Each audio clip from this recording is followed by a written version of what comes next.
Ya, kembali lagi di studio Rakyat Mer. Ya, kita Manajemen. akan rakyat ekonomi rakyat. Nah, manajemen Rakyat ekonomi saya sampai kebalik. Oh, nggak apa-apa. Kita rakyat salah-salah nggak apa-apa ngomong kan. Kita kan rakyat biasa kayak gitu. Jangan khawatir. Jadi tadi kita di sesi pertama udah banyak ngobrolin soal ideologi ekonomi Mer. Nah, itu Pak Cakti sudah menyampaikan tentang ada semangat berbuat baik, kemudian semangat berbuat baik itu untuk kemaslahatan bersama, Pak ya. Iya. Nah, yang menarik ini yang saya catat tadi sore bahwa itu ada tolak ukurnya, Pak. Oh, bukan tolak angin ya? Bukan. Oh, tolak angin itu apa? Untuk membuat orang menolak angin. Nah, kata menolak angin supaya kan anginnya banyak masuk di badan. Pak. Saya kira yang masuk itu bukan hanya angin ya. Ternyata ada juga ada yang lain. Ideologi juga bisa masuk. Makanya kita sebarkan ideologi baru Mer ini supaya bukan hanya kemasukan angin, itu kemasukan ideologi baru. Artinya apa? Dalam kondisi pandemi ini, dalam kondisi bencana alam ini, kita tetap memiliki semangat untuk berbuat baik. Karena orang yang mengalami kesulitan, pasti ada orang yang baik untuk menolong yang orang kesulitan, sehingga tidak ada orang yang menderita, semuanya saling berpotong. Itulah konsep Mer di awal sudah kita katakan. Setiap orang, setiap manusia, baik dia itu jenderal, tentara, petani, nelayan, mahasiswa, anak kecil, siapapun, bahkan juga mantan koruptor, ini juga punya Mer, punya cahaya kebaikan. Karena apa? Pada dasarnya tiap orang itu adalah bintang. Kenapa bintang? Karena pada dasarnya setiap orang begitu lahir, dia sebenarnya punya potensi berbuat baik. Nah, berbuat baik itu selama kita masih hidup. Nah, kalau sudah meninggal dunia ya nggak bisa lagi. Makanya kita memotivasi yang sudah pernah korupsi, ya semoga dia sadar. Kita doakan Kak Dito, kemudian nanti bisa membantu pergerakan Mer ini untuk membantu rakyat. Dan mereka yang selama ini mungkin merugikan banyak orang, terutama dalam konteks ekonomi sosial, mungkin ngambilin haknya orang lain misalnya gitu, ya nggak apa-apa, itu masa lalu Kak Dito. Tapi di konsep Mer, setiap orang bintang dan boleh bergabung, boleh kita semangati, pasti bisa menjadi bintang. Karena apa? Setiap orang pada dasarnya baik. Oleh karena itu pasti dia akan melakukan suatu tindakan-tindakan yang memberi kemanfaatan untuk orang banyak. Oke. Jadi tolak ukurnya adalah produktivitas kerja yang ditopang dengan reward dan punishment secara berkelanjutan, Pak ya. Betul. Mengapa Anda, Pak Cakti, memilih produktivitas kerja sebagai tolak ukur dalam ideologi Mer ini, Pak? Ya. Di dalam negara yang maju sekalipun, dan bahkan kita belajar dari ekonomi Romawi ya Kak Dito ya.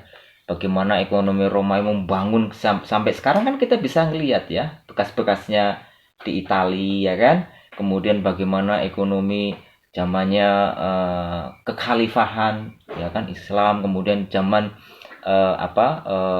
kemudian pada zaman Borobudur, pada zamannya di Indonesia kita kerajaan Islam dan Hindu-Buddha dan semua itu kan meninggalkan sebuah jejak-jejak hasil achievement kan gitu ya. Nah, itu kan pasti ada produktivitas, ada sesuatu yang bergerak untuk menghasilkan.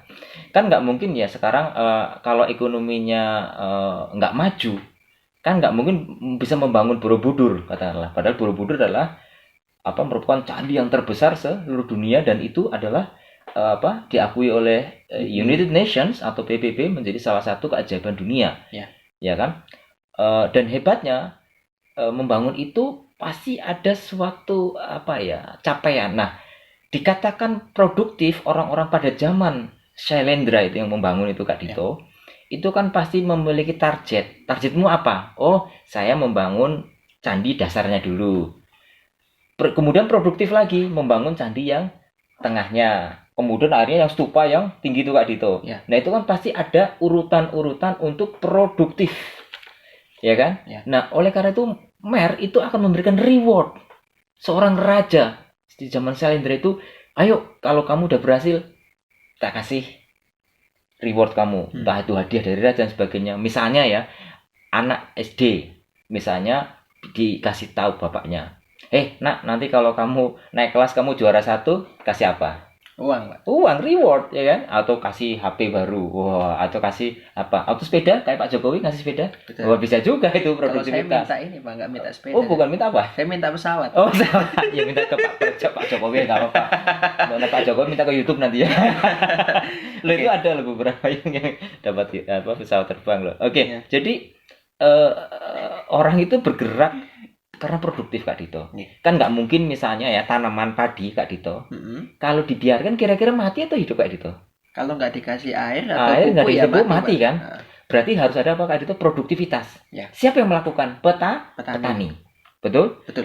Nah, kalau petani itu rajin Kak Dito, memupuk, dia siang malam bekerja, kemudian rajin sebagainya, apa hasilnya panennya wow luar biasa ya kan? Ya. Apalagi diukur dengan sebuah produktivitas setiap berapa bulan harus panen, kan gitu Kak Dito. Betul. Nah, kalau nanti tidak terjadi target panen pada bulan misalnya keempat misalnya gitu, atau bulan kelima gitu misalnya, berarti kan produktivitasnya dikatakan gagal.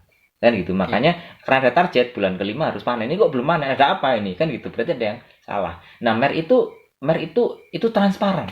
Jadi petani yang badannya gede besar, petani yang badannya kurus kering kerontang, itu tidak dibedakan. Yang penting produktivitasnya produktif, dia menghasilkan sesuatu. Sehingga pada saat ada perlombaan misalnya nih, ayo petani-petani di sebuah desa, siapa yang duluan